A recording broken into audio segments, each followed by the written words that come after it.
নমস্কার, নিউজ ভ্যানগার্ডের এক নজরে 25 আপনাদের সকলকে স্বাগত। আমি সুপ্রীতি রয়েছে আপনাদের সঙ্গে। নির্বাচনের প্রাক মুহূর্তে অনুপ্রবেশকারী ঠেকাতে এবার নজরদারি চালাচ্ছে পুলিশ প্রশাসন। শুধু সীমান্তবর্তী এলাকাগুলিতেই নয়, বিশেষ নজরদারি চলছে রেল স্টেশনেও। রবিবার আগরতলা রেল স্টেশনে সন্দেহভাজন 3 রোহিঙ্গাকে আটক করে পুলিশ। ধৃত প্রত্যেকেরই বাড়ি মায়ানমার বলে জানিয়েছে থানার ভারপ্রাপ্ত অফিসার তাপস দাস। সোমবার তাদের আদালতে তোলা হবে বলে জানিয়েছেন তিনি। পাশাপাশি আগামী দিনেও সমস্ত ট্রেনগুলিতেই নজরদারি জারি থাকবে বলে জিআরপি ও পুলিশের তরফ থেকে জানানো হয়েছে।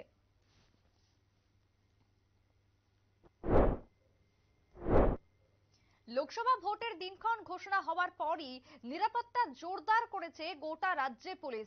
রবিবার উদয়পুর, রাধাকিশোরপুর থানার অন্তর্গত মাতাবাড়ি, চন্দ্রপুর, বেলতলি, হোলাক্ষেত, খিলপাড়া সহ বিভিন্ন এলাকায় নেশা বিরোধী অভিযান থানায় পুলিশের 5 দফার অভিযানে কালির পুলিশ 30,000 টাকার মদ সহ অন্যান্য নেশা সামগ্রী আটক করেছে। অভিযানকালে আটক করা হয় নেশা কারবারিকে। আগামী দিনে এই অভিযান আরো জোরদার করা হবে বলে জানিয়েছেন পুলিশ কর্তৃপক্ষ। স্পন্দন সামাজিক সংস্থা এবং একটি ত্রিবেণী সংঘের উদ্যোগে রবিবার অনুষ্ঠিত হলো আন্তর্জাতিক নারী দিবস উপলক্ষে এক বিশেষ অনুষ্ঠানের বাল্যবিবাহের অসুস্থতা বিষয়ক সচেতনতামূলক এই অনুষ্ঠানের উদ্বোধন করেন বিধায়িকা মীনা রানী সরকার। উপস্থিত ছিলেন আগরতলা পুর নিগমের মেয়র দীপক মজুমদার, 39 নম্বর ওয়ার্ডের কর্পোরেটর অলোক রায় সহ অন্যান্যরা। বিল্ডিং এর কাজ করতে গিয়ে মাটি চাপা পড়ে গুরুতর আহত হলেন এক শ্রমিক। রবিবার দুপুরে বিশালগড়ে ঘটে যায় এই দুর্ঘটনা। সুলেমান মিয়া উদ্ধার করে তার সহকর্মীকে নিয়ে যায় বিশালগড় মহকুমা হাসপাতালে। কর্তব্যরত চিকিৎসকরা তাকে পাঠিয়ে দেয় হাসপাতালে। বর্তমানে তার জীবিতে পাঠিয়ে দেওয়া হয়, গুরুতর অবস্থা বলেই খবর। নির্বাচনকে সামনে রেখে নিজেদের প্রস্তুতি শুরু করে দিয়েছে বিভিন্ন রাজনৈতিক দল। সেই ব্যস্ততায় পিছিয়ে নেই কংগ্রেস দল। রবিবার কংগ্রেসের আদিবাসী সেলের উদ্যোগে অনুষ্ঠিত হলো এক বিশেষ বৈঠকে 2024 লোকসভা নির্বাচনে দলীয় কর্মী সমর্থকদের ঐক্যবদ্ধ করার কাজ করবার আহ্বান জানান। পাশাপাশি অনুষ্ঠিত হয় যোগদান সভা। বিভিন্ন জেলা থেকে তিপ্রামথ দলের সদস্যরা যোগদান কংগ্রেসের পতাকা তলে। নিখিল ত্রিপুরা শ্রীহরি ভক্তি প্রচারিণী সভার উদ্যোগে অনুষ্ঠিত হলো স্বেচ্ছায় রক্তদান শিবির। শ্রীকান্ত সেন্ট্রাল রোড শিববাড়িতে রক্তদান শিবিরের উদ্বোধন করেন আগরতলা পুর নিগমের মেয়র দীপক মজুমদার। অনুষ্ঠানে ভাষণ রাখতে গিয়ে তিনি বলেন, মানবতার শ্রেষ্ঠ অর্ঘ্য এই রক্তদান, যার মধ্য দিয়ে একজন মুমূর্ষু রোগীকেও রক্ষা করা যায়। তাই প্রত্যেককে রক্তদানে সামিল হওয়ার আহ্বান জানান তিনি।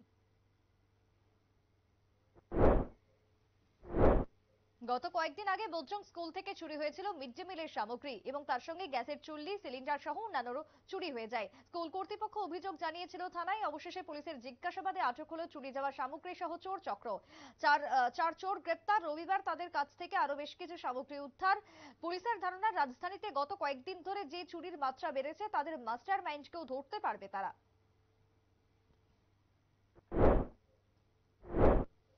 একদিকে লোকসভা নির্বাচন, অন্যদিকে পৃষ্ঠ প্রমুখ সম্মেলন চলছে গোটা রাজ্যে। রবিবার 6 আগরতলা মন্ডলের উদ্যোগে অনুষ্ঠিত হয় পৃষ্ঠ প্রমুখ সম্মেলন। বিটি কলেজ মাঠে অনুষ্ঠিত সম্মেলনে উপস্থিত ছিলেন পশ্চিম ত্রিপুরা লোকসভা আসনের বিজেপি প্রার্থী বিপ্লব কুমার দেব। এছাড়া উপস্থিত ছিলেন প্রদেশ বিজেপি সভাপতি রাজীব ভট্টাচার্য সহ আরো অনেকেই। সম্মেলনে 22 পরিবারের 54 জন ভোটার বিভিন্ন দল ছেড়ে যোগ দিলেন বিজেপির পতাকা তলে। দলীয় পতাকা হাতে তুলে দিয়ে তাদের বরণ করে নেন বক্তারা।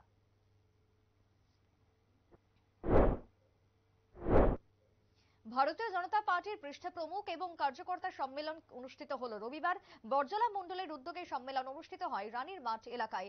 সম্মেলনে প্রধান বক্তা হিসেবে উপস্থিত ছিলেন পশ্চিম ত্রিপুরা আসনের বিজেপির মনোনীত প্রার্থী বিপ্লব কুমার দেব। তাছাড়া উপস্থিত ছিলেন এলাকার প্রাক্তন বিধায়ক ডক্টর দিলীপ দাস সহ আরো অন্যান্য অতিথিরা। পূর্ব লোকসভা আসনে বিজেপির প্রার্থী কৃতি সিং দেববর্মার হাতে সমর্থনে মিছিল সংগঠিত হলো খোয়াইতে। খোয়াই মন্ডল কমিটির উদ্যোগে মিছিলে উপস্থিত ছিলেন বিজেপি খোয়াই মন্ডল কমিটির সভাপতি সুব্রত মজুমদার, সম্পাদক তাপস কান্তি দাস, জেলা কমিটির সদস্য সমীর দাস সহ অন্যান্যরা। মিছিলকে ঘিরে দলীয় কর্মী সমর্থকদের মধ্যে উৎসাহ ছিল চোখে পড়ার মতো। যাত্রীবাহী অটো থেকে গাঁজা উদ্ধার করলো পুলিশ।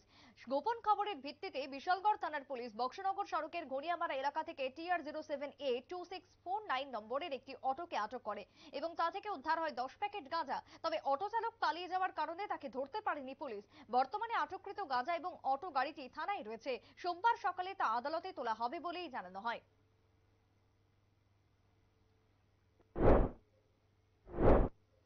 শনিবার মধ্যরাতে বিধ্বংসী অগ্নিকাণ্ডে পুড়ে ছাই বসতঘর। একটি বসতঘর পুড়ে ছাই মতিনগর মগবাড়ি এলাকায় মাহবুল হোসেনের বাড়িতে আচমকাই আগুন লাগে বলে খবর। ঘটনার খবর পেয়ে ছুটে আসে দমকল কর্মীরা, কিন্তু তার আগে সম্পূর্ণ বাড়িটি পুড়ে যায়। রবিবার সকালে ঘটনাস্থল পরিদর্শনে গেলেন এলাকার বিধায়ক তোফাজ্জল হোসেন। বিধায়ক কথা বলেন বাড়ির সদস্যদের সঙ্গে, পাশাপাশি বিধায়ক নগদ অর্থ প্রদান এবং একটি ঘর দেবার প্রতিশ্রুতিও করেন।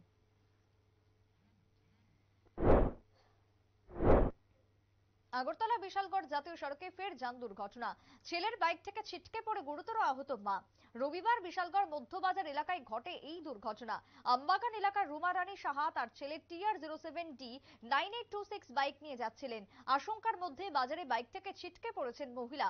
গুরুতর অবস্থায় দমকল কর্মীরা আহত মহিলাকে বিশালগড় মহকুমা হাসপাতালে নিয়ে যায় এবং সেখান থেকে জীবিতে পাঠানো হয়, যার কারণে আবারও ট্রাফিক ব্যবস্থা নিয়ে আঙুল তুলেছেন সাধারণ মানুষ।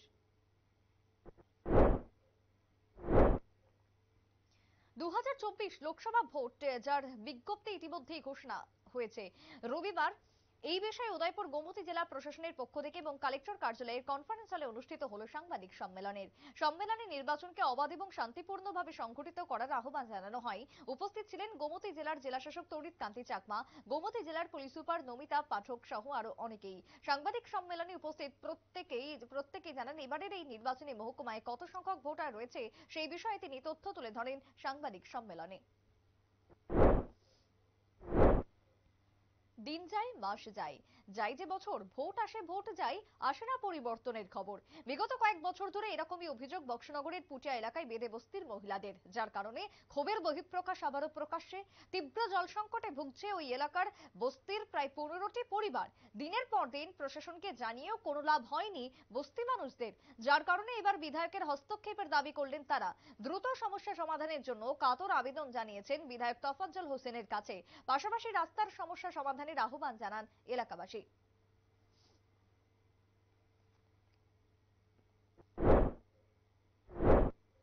ত্রিপুরা নাথ যোগী ফোরামের এই প্রথম জেলাভিত্তিক নাথযোগী সম্মেলন রবিবার হালহালি বিমল সিংহ কমিউনিটি হলে অনুষ্ঠিত হয়।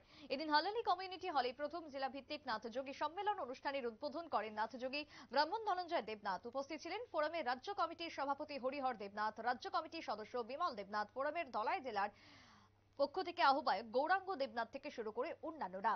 ধলাই জেলার বিভিন্ন মহকুমা থেকে প্রায় শতাধিক প্রতিনিধি অংশগ্রহণ করে। সম্মেলনে 19 দফা দাবি পাঠ করা হয়। 19 দফা দাবি নিয়ে আলোচনা করেন ফোরামের রাজ্য সভাপতি হরিহর দেবনাথ। তাছাড়া সম্মেলনে আলোচনা করেন মঞ্চে উপস্থিত নেতৃত্বরা। ভোট ঘোষণার সময় ইভিএম নিয়ে বিরোধীদের ঘুরিয়ে কটাক্ষ করেছিলেন খোদ মুখ্য নির্বাচন কমিশনার। তারপরে ইভিএম নিয়ে খানিক সুর নরম করল কংগ্রেস। দলের প্রধান মুখপাত্র জয়রাম রমেশ বলেই দিলেন, কংগ্রেস বা ইন্ডিয়া জোট ইভিএম এর বিরোধী নয়, তবে যেভাবে ইভিএম ম্যানিপুলেশন হচ্ছে সেটার বিরোধী। উল্লেখ্য 2019 লোকসভা নির্বাচনের পরই এই কংগ্রেসই প্রশ্ন তুলেছিল ইভিএম নিয়ে। কিছুদিন আগে পর্যন্ত বিরোধী শিবির ইভিএম এর বদলে ব্যালট ফেরানোর দাবি জানিয়ে এসেছে, কিন্তু লোকসভা ভোট ঘোষণার পরই হঠাৎ সুর বদলে ফেললেন জয়রাম রমেশ। এই সুর নরম করার কারণ সম্ভবত নির্বাচন কমিশনারের কটাক্ষ।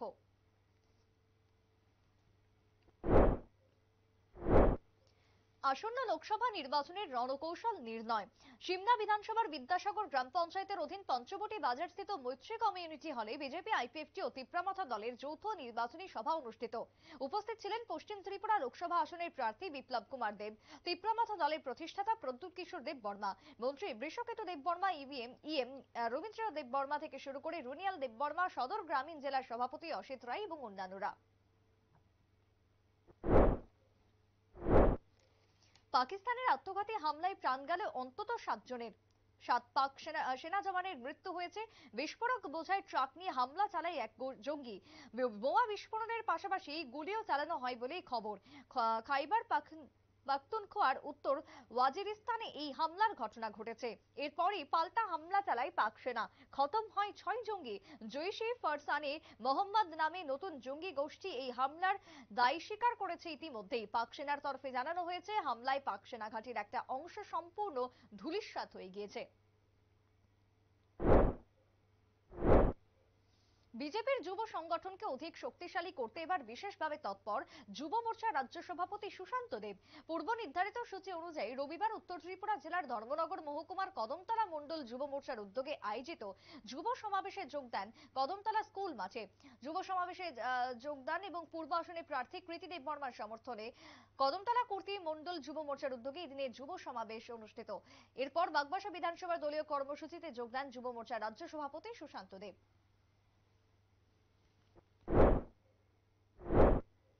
আমবাসা মহকুমার অন্তর্গত নাইটেঙ্গেল পাড়ায় নোয়াতিয়া রাস্তার পাশে একটি গাছ বিগত কয়েক মাস যাবত দুটি বিশাল আকারের সাপ বেলা 1টা থেকে 2টোর মধ্যে এসে প্রায় 15 থেকে 20 মিনিট থাকে। এই দৃশ্য দেখার জন্য আশপাশ এলাকা থেকে বহু লোক প্রতিদিন ভিড় জমাচ্ছে। এক এলাকাবাসী জানায় বিগত 1 মাস যাবত দুটি কালো রঙের বিশাল আকারের সাপ পাহাড়ের পাদদেশের গর্ত থেকে দুপুর 1টার দিকে বের হয়ে এসে রাস্তার পাশে একটি বিশাল আকারের গাছের মধ্যে বেশ কিছুক্ষণ ধরে থাকে। এলাকার নোয়াতিয়া পাড়ায় যাওয়ার রাস্তাটি সংস্কারের কাজ চলছিল। রাস্তা সংস্কারে নিয়োজিত শ্রমিকরা হঠাৎ করে এই দৃশ্য দেখতে পায়। তারপর থেকে প্রতিদিন 1 মাস যাবত এলাকার লোকজন সাপ দুটিকে দেখেই আসছে। কিছু ধর্মপ্রাণ লোকজন গাছের কাছে ধূপকাঠি মোমবাতি জ্বালিয়ে পূজার্চনাও করছেন। এলাকাবাসী জানান সাপগুলি এখনো পর্যন্ত কারোর কোনো অনিষ্ট করেনি। এলাকাবাসী জানায় নিচে একটি গর্ত রয়েছে, সেই গর্ত থেকে সাপগুলি দুপুরে বেরিয়ে এসে গাছে অবস্থান করে। ঘটনাকে কেন্দ্র করে এলাকার মানুষের মধ্যে চাঞ্চল্য বিরাজ করছে। চলতি সপ্তাহে শুক্রবার থেকে শুরু হয়েছে প্রেসিডেন্ট নির্বাচন। রাশিয়ায় শুরু হয়েছে এই ভোট গ্রহণ প্রক্রিয়া চলবে রবিবার পর্যন্ত। নির্বাচন শুরুর প্রথম দিনই অনলাইনে ভোট দিয়েছেন রুশ প্রেসিডেন্ট ভ্লাদিমির পুতিন। এবছর প্রথম অনলাইনে ভোট দান করার সুযোগ পেয়েছেন সাধারণ মানুষ। গত মাসে বিরোধী রুশ নেতা অ্যালেক্সেই নাভালিনির মৃত্যুর পর থেকেই সরগরম রাশিয়ার রাজনীতি, একই সঙ্গে চলছে ইউক্রেনের যুদ্ধ। এই আবহেই গণতন্ত্রের উৎসবে যোগ দিয়েছেন সে দেশের নাগরিকরা। লোকসভা নির্বাচনের দিনক্ষণ ঘোষণা হতেই মাঠে নেমে পড়েছেন নির্বাচনী আধিকারিকরা, প্রশাসনিক আধিকারিকরা নেমে পড়েছেন মাঠে। রবিবার সাপ্তাহিক ছুটির দিনে শান্তিরবাজার মহকুমা শাসকের কনফারেন্স হলে অনুষ্ঠিত হয় বিভিন্ন রাজনৈতিক দলের লোকেদের নিয়ে আলোচনার বৈঠক। বৈঠকে উপস্থিত ছিলেন মহকুমা শাসক ছাড়াও নির্বাচনের কাজে নিযুক্ত এআরও সুমন দেব, এসডিপিও সৌগত রায়, শান্তিরবাজার থানার ওসি জয়ন্ত দাস এবং নির্বাচনের কাজে নিয়োজিত আধিকারিকরা। বৈঠক শেষে মহকুমা শাসক অবদানন্দ বৈদ্য জানিয়েছেন নির্বাচন যাতে সুষ্ঠুভাবে সম্পন্ন হয় তার জন্য প্রয়োজনীয় পদক্ষেপ গ্রহণ করবে আধিকারিকরা। জাতির পিতা বঙ্গবন্ধু শেখ মুজিবুর রহমানের 104তম জন্মবার্ষিকী সারা দেশে দিনটি জাতীয় শিশু দিবস হিসেবে উদযাপিত হয়। স্বাধীন বাংলাদেশের স্থপতি বাঙালি জাতির অসাংবাদিত এই নেতা 1920 সালের দিনে গোপালগঞ্জ জেলার টুঙ্গিপাড়ায় এক সম্ভ্রান্ত মুসলিম পরিবারে জন্মগ্রহণ করেন। এই উপলক্ষে ঢাকা সহ দেশ জুড়ে নেওয়া হয়েছে নানান রকমের কর্মসূচি। ধানমন্ডির 32 নম্বর সড়কে বঙ্গবন্ধু ভবনের প্রতিকৃতিতে শ্রদ্ধা নিবেদন করতে সর্বস্তরের মানুষের ঢল নামে রবিবার। এই প্রথম দেশে সংশোধিত নাগরিকত্ব আইন বা সিএএ কার্যকরের স্থগিতাদেশ চেয়ে সুপ্রিম কোর্টে দ্বারস্থ হলো কোন রাজ্য। শনিবার কেরল সরকার এই মর্মে শীর্ষ আদালতে আবেদন করেছে। পাশাপাশি একই আর্জি জানিয়ে সুপ্রিম কোর্টে আবেদন করেছেন অল ইন্ডিয়া মজলিস ইত্তেহাদুল মুসলিমিন দলের প্রধান তথা হায়দ্রাবাদের সাংসদ আসাউদ্দিন ওয়েইসি। 11 মার্চ কেন্দ্রীয় স্বরাষ্ট্রমন্ত্রক সিএএ বিজ্ঞপ্তি জারি করেছিল। তারপরই সিএএ কার্যকরের বিরোধিতায় সুপ্রিম কোর্টে একাধিক মামলা দায়ের হয়েছে। আগামী 19 মার্চ সেই মামলার পরবর্তী শুনানি রয়েছে। এই সময়কালে কেরল সরকার ও আসাউদ্দিন ওয়েইসি এর আবেদন একসঙ্গে শোনা হতে পারে বলে মনে করা হচ্ছে। এখনকার মতো এক নজরে 25 পর্যন্তই। পরবর্তী নিউজ আপডেট এবং টকশো দেখার জন্য চোখ রাখবেন শুধুমাত্র নিউজ ভ্যানগার্ডের পর্দায়। নমস্কার।